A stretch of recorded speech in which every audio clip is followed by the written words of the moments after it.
26 సంవత్సరాల నమ్మకం, లక్షలాది సంతోషకరమైన వివాహాలు. తెలుగు మ్యాట్రిమోనీని డౌన్లోడ్ చేయండి. నమస్తే.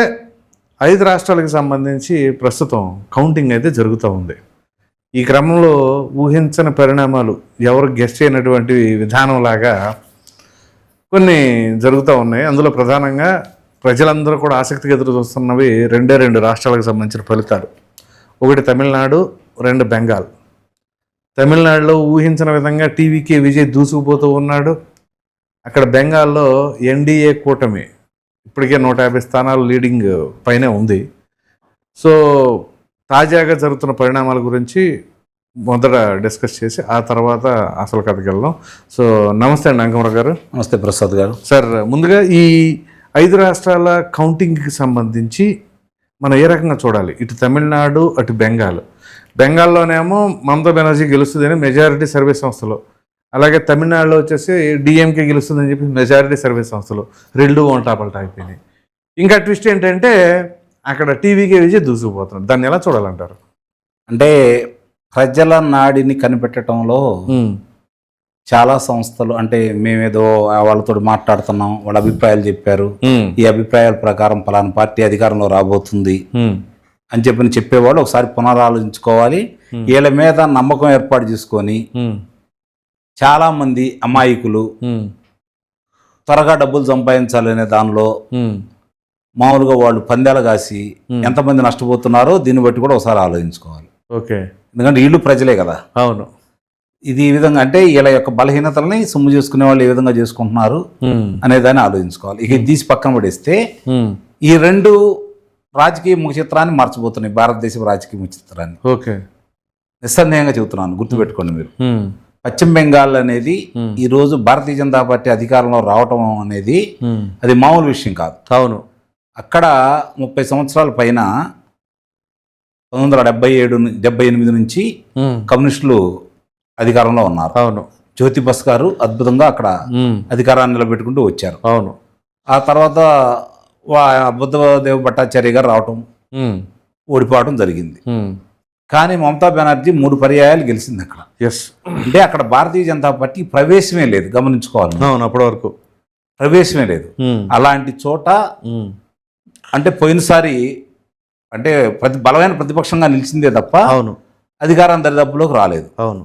కానీ ఈసారి అధికారంలో రావటం కోసం వాళ్ళ సర్వశక్తులతో పాటు ఆర్ఎస్ఎస్ కావచ్చు, బజరంగ దళ్ కావచ్చు, వాళ్ళందరూ ఏ విధంగా అక్కడ పనిచేశారని చూసుకుంటా ఉంటే భారతీయ జనతా పార్టీ వ్యూహాలను చూసిన తర్వాత రాజకీయ పార్టీలు ఒకసారి పునరాలోచనలో పడాలి. ఓకే, అందులో ఎలాంటి సందేహం కూడా ఏం లేదు. ఇది చాలా ప్రాంతీయ పార్టీలకి ఇది భయంకరమైనటువంటి సందేశం ఇస్తుందని అయితే నేను భావిస్తున్నా. వాళ్ళ ఉనికిని ప్రశార్థకం చేయబోతుంది భవిష్యత్తులో. ఓకే, ఇది ఒక పశ్చిమ బెంగాల్కి పరిమితమని మీరు భావించవద్దు. భారతీయ జనతా పార్టీ నియంత పాలనని ఏ ప్రజలు కూడా హర్షించరు అనేదానికి నిదర్శనంగా భావించాలా? నిదర్శనంగా భావించాలి. పార్టీలు నిర్లక్ష్యం వహిస్తూ వాళ్ళు కాకపోతే మేము కాకపోతే వాళ్ళు అనుకునే వాళ్ళకి ఒక చెంప పెట్టేది. పశ్చిమ బెంగాలే కావచ్చు, ఇక్కడ తమిళనాడు కూడా. తమిళనాడు ఇంకా మంచి దెబ్బ. అవును. అంటే దీన్ని బట్టి ఏమనుకుంటారు, గెలిస్తే మేము గెలుస్తాం, లేకపోతే వాళ్ళు గెలుస్తారు, డిఎంకే లేకపోతే డిఎంకే అని భావించే వాళ్ళకి 3వ ప్రత్యామ్నాయం ఉంటే మాత్రం సరైన ప్రత్యామ్నాయం వచ్చింది. అంటే ఇప్పుడు అతను పెద్ద ప్రభావం చూపుతాడా లేదని చెప్పి అందరూ మీమాంసలు లెక్క పెడుతున్నా, లెక్క పెడితే ఏంటండి అసలు ఏమీ లేదని చెప్పారు డైరెక్ట్ గానే. ఇప్పుడు ఉదయం పూట నేను కూడా ఏం చెప్పానంటే మహా న్యూస్ లో 10 నుంచి 12%, 8 నుంచి 12% దాకా ఓట్లు చీల్చుకుంటారని వినపడుతుంది. అట్లా ఓట్లు చీల్చుకున్నప్పుడు అన్నా డిఎంకే నష్టపోయిద్ది, అంతకంటే ఎక్కువ కనుక ఓట్లు చీల్చుకుంటే డిఎంకే నష్టపోతుంది అని చెప్పాను నేను. ఇప్పుడు చాలా స్పష్టంగా కనపడుతుంది ఏంటంటే ఇతని ఓట్లు చీలిక అనేది డిఎంకేకి ఎంత దెబ్బతీసింది అనేది చాలా స్పష్టంగా మనకి ఇక్కడ అర్థమైపోతుంది. అంటే ఇక్కడ పశ్చిమ బెంగాల్లో అధికార పార్టీ మీద వ్యతిరేకత, భారతీయ జనతా పార్టీ కృషి, ఓటర్ల దగ్గర తీసుకెళ్లిన విధానం, పోల్ మేనేజ్మెంట్ అద్భుతంగా పనిచేసినాయి అక్కడ. అక్కడ అంతవరకు. కానీ ఇక్కడ అలా కాదు, తమిళనాడులో అలా కాదు. తమిళనాడులో ఏంటి, ప్రస్తుతం ఉన్న ప్రభుత్వం మీద వ్యతిరేకతతో పాటు వీళ్ళిద్దరినే చూస్తున్నాం మనం. 3వ ప్రత్యామ్నాయం మనం ఎందుకు చూడకూడదు? కమల్ హాసన్ గారు ప్రభావం చూపలేదు గతంలో.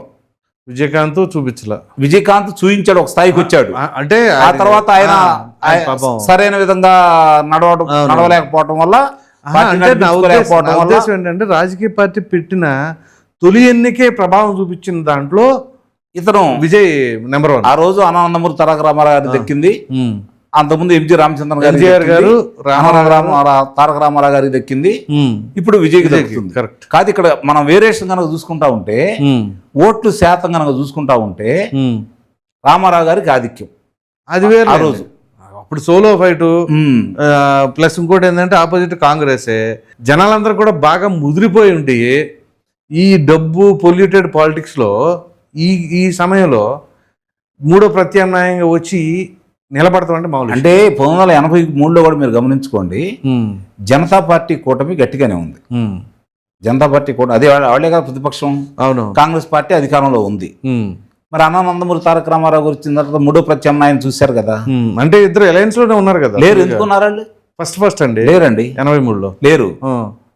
మామూలుగా సంజయ్ విచారమంచి పార్టీకి 5 స్థానాలు ఇచ్చారు. ఓకే, వాళ్ళతో కలిసి పోటీ చేశారు తప్ప రామారావు గారు ఇంకే పార్టీతో పొత్తు పెట్టుకోవాలా. Right. So coming back to ఈ తమిళనాడు ఈ రోజు ఫలితాలు మనం చూస్తూ ఉంటే, అందుకే నేను చెప్తున్నాను, ప్రాంతీయ పార్టీలు ఈరోజు దీన్ని ఒక గుణపాఠంగా తీసుకోవాలి.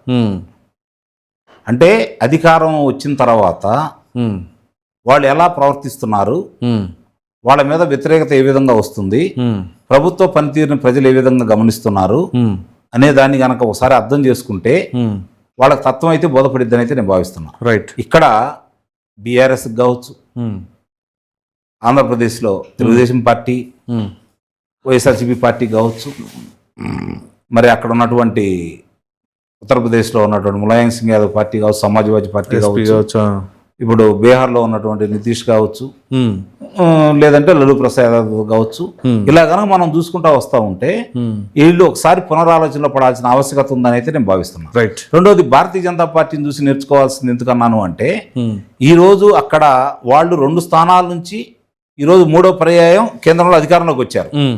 అందులో ఎలాంటి సందేహం కూడా ఏం లేదు. కానీ ఇప్పుడున్న పరిస్థితుల్లో పశ్చిమ బెంగాల్లో అయితే కమ్యూనిస్టు, లేదంటే తృణమూల్ కాంగ్రెస్, కాదు అంటే కాంగ్రెస్ అనుకున్న స్థానం నుంచి కాంగ్రెస్ పార్టీని అలాగే కమ్యూనిస్టుల్ని పక్కబడేసి ఈరోజు భారతీయ జనతా పార్టీ అధికారంలో వచ్చింది అంటే వాళ్ళు ఎంత కష్టపడ్డారు, ఏ విధంగా ప్రజల్లోకి వెళ్ళారు, భారతీయ జనతా పార్టీ రావాల్సిన ఆవశ్యకత ఏంటి, ఇవన్నీ వెడమర్చిన విధానం ఈరోజు ఓటర్లను ఆకట్టుకోవడమే కాకుండా ఈ 3 పర్యాయాలు కూడా ఏదైతే బంగ్లాదేశ్ నుంచి వచ్చే వలసవాదుల్ని తృణమూల్ కాంగ్రెస్ పెంచి పోషించే విధానం భారతీయ సమాజానికి ఒక ముప్పుగా పరిగణిస్తుంది అని చెప్పని భావించి ప్రజలు ఇచ్చిన తీర్పు అనేది నేను భావిస్తున్నాను. రైట్.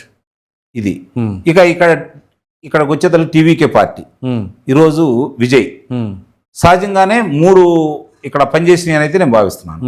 ఒకటి, కాంగ్రెస్ పార్టీ డిఎంకేతో పొత్తులో ఉంది, భారతీయ జనతా పార్టీ అన్నా డిఎంతో పొత్తులో ఉంది. అంటే 2 పార్టీలు కూడా ప్రాంతీయవాదం కంటే కూడా వాళ్ళు జాతీయ పార్టీల యొక్క అండతోటి ముందుకెళ్తున్నారని చెప్పి భావించి అసలు ఈ 2 పార్టీలకి సంబంధం లేకుండా ఒంటరిగా పోటీ చేస్తున్నాడు కాబట్టి, ఇప్పటిదాకా మనం చూసాం కాబట్టి, అనాథరాయ్ కాడి నుంచి ఇప్పుడు దాకా మనం చూసుకుంటున్నాం కాబట్టి, ఇప్పుడు మనం మార్పు ఎందుకు కోరుకోకూడదు అని చెప్పని ముఖ్యంగా యువత, మహిళ, రైతు ఇలా 3 భావించి ఈరోజు విజయ్కి ఈ స్థాయిలో సీట్లు రావడానికి కారకులు అయ్యారని అయితే నేను భావిస్తున్నాను. అక్కడ సంపూర్ణంగా ఒక్కడే వస్తాడా, లేకపోతే 11 గంటల తర్వాత పరిస్థితులు ఏమైనా మారతాయా, ఇవన్నీ తీసి పక్కన పడేస్తే ప్రజల మనోభావాలు ఏ విధంగా ఉన్నాయి, మనం అనుకున్నంత పిచ్చివాళ్ళు కాదు, మనం ఏది చెప్తే అది నమ్మే పరిస్థితులు లేరు, మనం ఉచితాలు ఇస్తానంటే ఎగబడే పరిస్థితులు లేరు, తీర్పును ఏ విధంగా ఇవ్వగలరో దీన్ని బట్టి రాజకీయ పార్టీలు ఒళ్ళు దగ్గర పెట్టుకొని పనిచేయాల్సిన ఆవశ్యకత ఉందని అయితే నేను భావిస్తున్నాను. Right sir, thank you.